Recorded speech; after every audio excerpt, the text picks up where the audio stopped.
Hi everybody, Jake here, welcome to the video, welcome to the channel if you're new. We're back with the start of Season 3 of Lille Legends. Today, it's a fairly easy match, at least it should be, against Reims in the league. It's just to get the season started. We're going to discuss transfers, new players who've came in, we've spent a significant amount of money, we've sold a significant amount of players too, some which might cause a bit of controversy with you guys because I know a few of them may have been fan favourites. So we'll get into all of that stuff in a second. You may have noticed that the league has already started. If you don't already know, the aim of this series is to win the Champions League, so the league isn't as big of importance as it is to the Champions League, but last season we went unbeaten in only our second season. We're expecting to do pretty well in the league again. PSG should be our only challengers, and so far we're doing pretty well. That's why I didn't feel like I had to show exactly the first game of the season. I wanted to get some more transfers over the line, so we've got a bit more to show you guys about the team that we're hopefully building here to be Champions League winners, maybe this year, next year, or the year after. I think we're getting there. And after last season's successes, getting all the way to the quarterfinal in the Champions League in our first year in it, I'm really excited to see what we can do. But before we get into everything in today's video, I'd just like to ask you guys, if you haven't already, then smash the like button on the video. You guys have been killing the support on this series so far.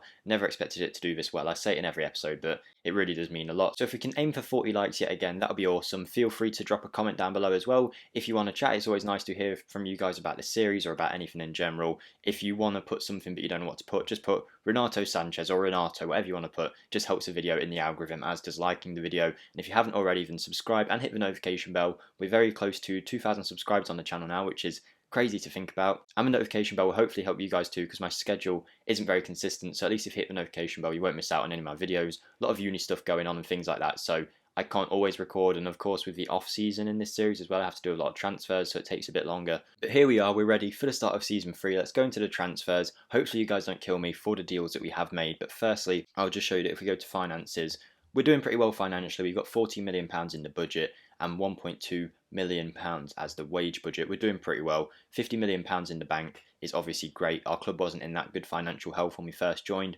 So coming out, we'll start with the outgoings first. We'll go by biggest fee, and notably the first notable one is Eugenio Pezuto. Never played a game for us, but someone did mention at the start of the save, he's apparently one of the best Mexican prospects around, but at least in this save he's never played a game for us, he's never going to. We got £3 million for him. We've got a lot better young players coming through from our youth intakes which are still doing really well, so he wasn't needed. The same with Lahaji, he was taking up a squad spot, definitely worth more than the value we got for him, but he wasn't going to be used. We can reinvest the money. This was one of the latest transfers, so £3.4 million for him is not a bad deal at all for someone who didn't really feature that much last season. Similar story with this guy, Thiago Djalo, who's gone to Freiburg. He was on loan for the whole series so far. Apparently Lille bought him in for £4.5 million, but that was none of my business. We obviously started about here, loaned him out for 2 seasons, brought £5 million in for him. Again, he's definitely worth more than that. He's actually a really good centre-back in terms of what you're looking for attributes-wise.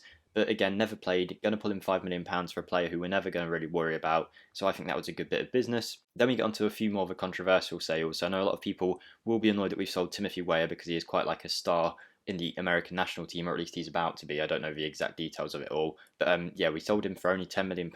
We had a bigger offer on the table that he rejected. Couldn't get anyone else to bid for him, so he's ended up going to PSV. He featured a little bit last season for us, doing pretty well still, but he was playing in the easy games in the Cup and the easy games in the league when we weren't really bothered about him. So he wasn't really being used that much, and for £10 million, I think it's a good bit of business. We can reinvest it in the squad. We don't have that much money to spend over here in the French league, at least other than PSG we don't. Not yet anyway, maybe in a few years we might have a more consistent high transfer budget. But we do have to still sell to buy. So Timothy Weah has left. Similarly, Sven Botman, with the breakthrough of Tiny Cox in the team, I can't believe I have to say that name. Sven Botman doesn't really feature for us anymore, even though he has been awesome for the last 2 seasons. Like, as one of our rotation options, he has done very well. You can see 7.24 average match rating is nothing to be sniffed at, but similarly to Weah, he was playing in the easier games, and to get £14 million for him, I think it's good business. Botman wouldn't have appeared. And similarly, Gavi, obviously he's going to be worth more than £15 million, which we sold him for in a few years, but he's another one where we bought him in that first season for £300,000. Never saw the first team squad, probably wouldn't have done for another couple of years yet, and I don't know how long this series is going to go on for, so I'd rather take £15 million now than £30 million in a couple of years. I think it will mean more to us now in terms of bringing the players in early and getting the squad we want set up than it would in a few years. So Gavi has left, definitely going to go and have a good career. He's done really well on loan so far. So that brought in another £15 million. So a total of £56 million brought in. A lot of other random players have gone too. None of the youth intake players have moved or gone on loan yet, so there's no need to mention that. But then the players that we did bring in, so we'll start off with the lowest fees first. Firstly, Dennis Shurkin on loan, Irish international from Tottenham. We're not really bothered about him, he's just there to provide cover to Aaron Martin at left back. But even then, we've got a young prospect called Lantaki, who is an actual real life one. It wasn't a youth intake player. He is going to be our backup, and then Shurkin is just there in case we need a more attacking backup in a Champions League match because Aaron Martin gets injured for the season, that kind of thing. Didn't really want to spend £5 million on that, and when I saw he was available for loan, I thought, why not? Similarly is this guy, so we did sell Timothy Weah, of course, so we needed an extra winger spot. Akamac is in on loan, 18-year-old, better player already, more potential from Barcelona. The Spanish international will be a good backup to Jonathan Okone on that right wing. And I think even though he is just a backup, he's definitely good enough to play in your Champions League game here and there. A very nice player, and if we can buy him permanently at some point, then I think that would be pretty good business. But right now, we don't have the financial capability to do so. Antonio Valencia and Jose Font both retired this summer, so we needed an extra right back, and Nordi Mukwel was available for only £3.3 million from Leipzig on the transfer list. He's probably not going to feature too much, like I say, only in the easier games, but we do need backup in that right back spot so that Selic doesn't have to play every match. He's 24 years old, he's French, he's going to get better and sell for more money. It's what the board want, players to sell on, French players, it's perfect for us. He has joined us. Once I saw he was available, it was kind of a no-brainer to buy him. Then our two biggest signings, so I said I wanted an inside forward to replace David. Not that David was leaving, but David is probably, in my opinion, good enough to be a backup striker. Moussa Barrow is better than him in every attribute other than one, I think. And yeah, he's been awesome for us so far since he's joined. He joined for £20 million, the Gambian 23-year-old. Where was he from? Was it Bologna? It was Bologna. So far you can see he's played twice, scored 3 goals, doing exactly what we want in that inside forward role, scoring goals from the left side, coming inside when Aaron Martin goes on the wing. And he's been awesome. He's got some really good attributes. I never really heard of him before, to be perfectly honest, but every attribute that he needs, if it's highlighted, you can see he is in a very good place to be a, hopefully, star inside forward for us. And £20 million isn't the biggest deal in the world either, but the record-breaking deal that I was basically selling all these players, hoping to get this one through. It took a very long time, hard to convince him to join. We had to give him £160,000 a week, by far the highest paid player at the club, and that's probably going to raise the other players' wages too when they see how much he's on. But I think it's worth it. He is going to be our starting centre-back alongside either one of Benkovic or Ahmed Hodzic, whoever's fit, for the whole of this series, I imagine. It's Jean-Claire Todibo, ex-Barcelona, 22-year-old French international centre-back. He went on from Barcelona, went on loan to Schalke, played at Benfica, which is where he was at the start of his save, I think. We tracked him for a while. He's been doing really well for them, and yeah, I think it's a no-brainer. He did really well for us in the first season.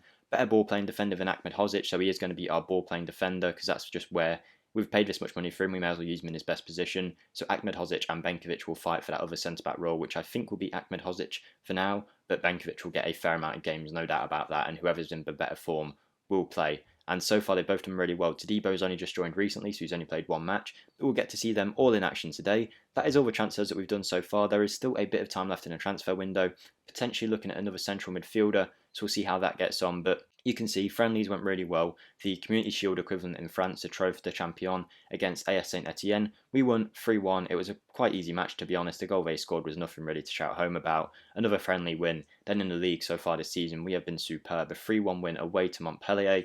Arezo and David getting the goals there. Then our new players came in, Todibo and Moussa Barrow, and we won 7-1 against Marseille, which is a great result. And then away to Brest, a 6-0 win. I imagine it's going to be a similar case here with Rams. I don't know how you pronounce their name, but I think we should win this one fairly comfortably. We will use our main team, and our Champions League group has also been drawn too, and it's a pretty favourable one. I think we should get through this quite easily, and that is good because the longer we stay in the Champions League knockout rounds, the more money we bring in, the more we can improve this club year on, year out, and it's not just a one-time thing from that good Champions League run we had last year. So I'm not going to talk about too much. I think that is everything we need to. Let's get straight into the game and talk about the team that we are using today. So we've got Levakovic in goal, who does have some interest from Sevilla and Valencia, £40 million offers for him. If they do come through, I might take it if we can find a backup already. I don't want to sell him and then look for a backup. I'm only going to sell if we have someone better in mind to buy, and I don't really have anyone just yet. So if you do know a good goalkeeper that we could sign, let us know in the comments, and let me know what you think about all the transfers in general. Is there someone we should be looking to bring in? Is there someone you're annoyed that we sold? Anything like that, let me know. Our defence is Selic, Todibo, Ahmed Hodzic and Aaron Martin. Aaron Martin has been in brilliant form so far, loads of assists already at the start of the season. Sanchez, Cooper Myers, Okone, Almada, Barrow and Arezo make up what is ideally my ideal starting 11. So this is a team which I hope will take us into the later stages of the Champions League. Still don't think it's a Champions League winning squad, but you never know if we are in good form, which we should always technically be in good form because of how the league is. It's quite simple for us, so we can always build up a bit of morale from them easy league wins. So yeah, I'm very happy with the team we've got here. Akamatch is on the bench, Shurkin's on the bench, David's on the bench. Lots of options for us there. So let's get straight in the match and hopefully get a win. And here we go, game on against Rems. It should be, in my opinion, a 5 or 6 niller, but it doesn't always go like that, although we do have a chance very early on with Selic throws the ball in the box, Kone gets fouled, it's a penalty, and I can already tell you, Almada doesn't miss these. I'll look really stupid if he does, but Almada never usually misses these penalties, so let's see. Is he gonna make me eat my words? I don't think he will. He's already scored a couple this season. Not sure if he's ever missed one for the club just yet. Almada tucks it away, never in doubt. He is a great penalty taker. I think he has like 18 or 19 for it, so he's always on them. That's how he gets all of his goals. I'm very happy with him to have taken over the spot from Yachi. I originally bought him in as a backup attacking midfielder in the first season. Didn't think he'd make like the he's basically our star player now in that midfield, in that attacking lineup of the left winger, right winger, and the central attacking midfielder. He is clearly the best one. And here is Barrow. He's going to see what he's made of today in this game, I hope. And here he is again. He is quite a physical presence on that left-hand side too. I'm really excited to see what he can do this season. I think he could be a 20-goal-a-season player if we get him right. Aaron Martin now, he is so good from these positions. Lays the ball off to Sanchez, Akone back to Sanchez, and Sanchez finishes 2-0 within 7 minutes. I think you guys are going to see a lot of goals today. As usual, I'm not going to do too many games this season where it's league games because quite a lot of them are like this where it's quite boring, easy wins. But for the start of the season, you guys can see the new players in action, and then you'll be more regularly seeing the Champions League ties, I think, this year, because that is where our real priority is at. That's what we're really hoping to win. If we can win it in our third season, I think that's a great success. I don't think we would have expected to do that, so that'll be awesome. But just overall, though, with the series, I'm very happy with how it's going in terms of, like, I'm not too bothered about the numbers, but I've said it before. This time last year on my second series after the Chelsea one, it was a test save, and if I got 10 views after a day, I'd be buzzing with that. And now I look, and after a day, it's on near enough 200 views with 30 odd likes. You guys are killing it, and it really does mean a lot. I'd also just like to let you guys know there is a link to a Discord in the description where we talk about Football Manager stuff, real life football, give each other tips, share our saves, ask what you think of this sign, and that kind of thing. 50 plus members in there now, so if you want to come check that out in the description, feel free. Really nice community we're building. And speaking of really nice, this goal from Arezzo was really nicely taken. Ikone picked the ball up. He hasn't played too great this season, but I know that he can have games like this, so I'm happy that he is having a good game today. Laid it off to Arezzo, who finished nicely. Easy, 3-0 up after 15 minutes. It could be a 10-0. That would be great to see on camera. I don't think it will be. I'm not going to get my hopes up, but we're playing great, and we're not letting them have any chances either. I'd like to see Todibo, because he's meant to be quite an aerial presence too. I'd like to see how he does from corners, because Benkovic is usually so good, so I'm hoping we can see quite a few amount of goals from Todibo too. And Cooper Myers has played a great ball in there for Ikone, who's having his best game of the season so far. His second goal of the game, I think that is, and he's got 2 assists too. Could be wrong, but I think he's playing really well on that inverted winger role. He's obviously got a lot more competition now with Akamatch, because Akamatch is actually a very good player. So Ikone has got to do a lot to keep himself in the team. I'm not bothered about the fact that Akamatch is in on loan. Doesn't matter to me. If he's better, he will start. And actually, Ikone's only scored 1 goal this game, so I got that wrong. But here we go, 5-0 after 37 minutes. The 10-0 could be on. Another assist from Aaron Martin. Good header from Ahmedhodzic. We've seen this a million times this season now, whether it's Benkovic or Ahmedhodzic. Aaron Martin to the near post, tall defender, which we purposely looked at buying because we are really good at set pieces, really. So we're bringing a tall defender, put him on the near post. He scored the headers, and it's easy as that. Half time, 5-0. Great start for the game for us. Okay, so we're in the second half now, just started. We've got a highlight straight away, but just on the topic of thanking you guys for support, do let me know in the comments what you'd like to see improved as well, because I do want to get better. I do want to make more videos for you guys, so whether it just be something simple like camera angle or something a bit more complicated like buy this set of equipment, do this in the videos. I know some people do want longer videos, but right now, longer and more consistent videos aren't really something I can do. So just, yeah, 15-minute videos every 3 or 4 days usually is what I can do right now, just based on the fact that I'm in like uni deadline season. Probably shouldn't be making any videos, but I enjoy doing it so much that I just kind of have to. So do let me know what improvements you'd like to see. It really is all taken on board. And I thank you guys for everything that you do for the channel, whether it's liking, just watching the video, commenting. Some of you guys get involved every time, and it really does mean a lot. And I'm really happy to pay it back with the youth and tape players and stuff like that and getting you guys involved in the game. 65 minutes in, let's get some subs on. After this highlight, apparently, Selic to Ikone. Ikone into the box, Arezzo, Sanchez, great finish. Renato Sanchez, 5 goals already this season. He is killing it, because I was actually thinking, maybe replace Cooper Myers, maybe replace Sanchez. They wouldn't go, but they'd be like the depth option in midfield, because I am looking at places we can improve a team, and it's hard for me to find it. It's either going to be on the wing somewhere, or in the centre of midfield, but Sanchez and Cooper Myers are really fighting for their place.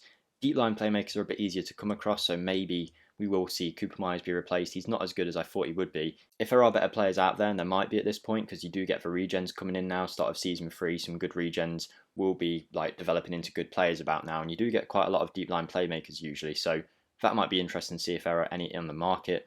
Musa Barrow, we're going to bring him off. He didn't have the best game, but he didn't have a bad game either. Just one of them where he just didn't get on the score sheet, and that's the only reason that he doesn't look as good as some of the others. What should we do now? Who should we bring on? Don't want to take Sanchez off because he's on a hat trick. We can take Almada off, bring on Yatshi, and let's give Akamatch a game for Ikone on that right wing. So there we go, the subs are on, 15 minutes to go in the game. I do hope you guys are enjoying the series. We are now, of course, in our 3rd season, so I don't blame anyone if they've clicked off and have stopped watching, but we weren't going to win the Champions League that quick, so hopefully you guys who have stuck around, which has been a significant amount of you, like the retention from episode to episode of the amount of viewers is great. It means a lot of you are hopefully invested in the series here, as we just apparently don't get a penalty for what I thought was a clear push in the box. But yeah, it does really show that you guys are enjoying the series and are keeping up with it, which is great. And Cooper Myers has made it 7 here, so that's a 6-1, 7-0, and now another 7-0 win for us. We are destroying this league. Anyway, a Ligue 1, people say it might have been a bit of a cakewalk at the start. I didn't really believe them. I think it is. PSG are the only people that give us any challenge at all, and this season they've already lost a game, which they didn't do at all last season, other than when they played us. So them dropping points already is a very good sign. I think we are definitely the best team in France now. Todibo doing a bit of flair there with his pass back to Cooper Myers. Can we make it 8? Jonathan David on the left, cuts inside. I think he's going to win a penalty, you know. He hasn't, or has he? That didn't look like a penalty to me. I don't think that's a penalty. If it is, it's a bit unfair on their player who's on a booking too. So if he gets sent off for that, let's see what VAR says. Oh, it is a penalty. Okay, I wasn't expecting that. And he's been booked as well. He's going to get... The poor guy, that was nothing. That was absolutely nothing, and he's been sent off for it. And his team are about to lose 8-0. I don't know who's on penalties when Armada's off. It's apparently Renato Sanchez for a hat-trick. He's done it. Hat-trick for Renato Sanchez. He really doesn't want to leave the club. Number 85, which is his preferred number apparently. He's been awesome today. Some of the goals he scored have been brilliant, and it's nice that he got to take that penalty to finish off his hat-trick. 8-0. I said 10-0. 8-0 we're perfectly fine with. I don't mind that at all. Great start to the season for us. Our goal difference must be absolutely nuts right now. We are walking it. To be fair, we have played the easier team so far, but still, I think even coming up against, if we can beat this kind of team 8-0, who's to say that teams like Rennes and Monaco, who basically fill in the other 3rd, 4th, 5th spots, we could beat them 3 or 4-0 easily, I think now. 22 on the goal difference. 22, guys. 4 games in. 12 points on the board. 22 for the goal difference. Next closest is 8 from PSG. So that's nuts. That's nuts. We're scoring way too many goals. It's almost not fair. Rennes is our next game, so that'd be a bit more of a challenge. But all eyes are now on the Champions League. I think that is a good start to Season 3, a game where we scored a massive amount of goals, showed off all of our transfers. Hopefully you guys are backing me. I've done pretty well so far, so hopefully you are. But there we go, that'll be the end of today's video, guys. Thank you again for all the growth on the channel recently. 2,000 subscribers coming soon, maybe even by the next video. That'll be awesome. So thank you for watching. Like the video, comment, subscribe, hit the notification bell. Join the Discord if you want, whatever you want to do, but just mainly thank you for even coming and clicking on the video. Stay safe, and hopefully I'll see you in the next video, guys. Goodbye.